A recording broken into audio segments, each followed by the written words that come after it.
Good day, this is Professor Will, CBMD, PhD. Today is Friday, October 29, 2021. It is 2:57 and 39 seconds, a.m. Eastern Standard Time. Today's research, pupils. So let's hop to it here. Who needs a calculator when you've got pupils? How your eyes detect quantities. Pupils dilate and constrict, according to the number of objects perceived. Date, October 25th, 2021. Source, University of Sydney. If you can count, it is thanks to your pupils. The holes in the center of your eyes can detect quantity. New research finds.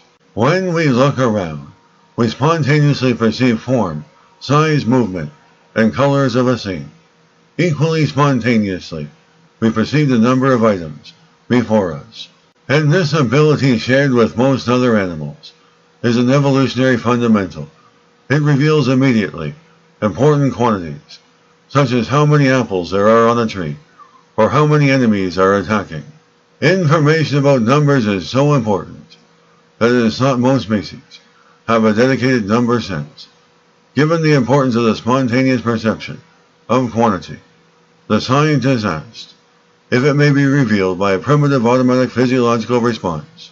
The pupil light reflex is probably the most automatic physiological response. It constricts in light and dilates in darkness. Recent research from the laboratory shows that pupil size is also regulated by cognitive and perceptual factors. The present study took advantage of this discovery to a group of adult participants. The researchers presented images with a variable number of dots, 18 or 24, which were either isolated or connected by lines. Connecting the dots into dumbbell shapes causes the dots to appear fewer, although they are the same number, a well-known illusion. The participants observed the patterns passively, without paying special attention to the number of objects in them, or any other attribute.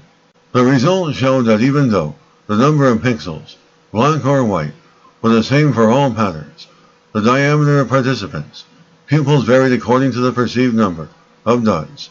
They were greatest when the perceived number was high, at least when it was low. And this result shows that numerical information is intrinsically related to perception, and this can have important practical implications.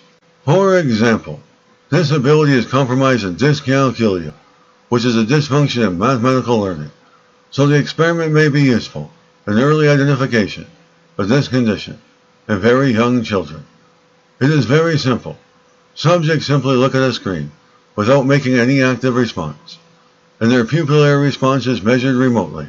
Good day, this is Professor Will, CBMD, PhD, on microbiology, bioinformatics, and pathophysiology. This video was created for educational purposes only. Hope you enjoyed listening. Until next time, have a great day.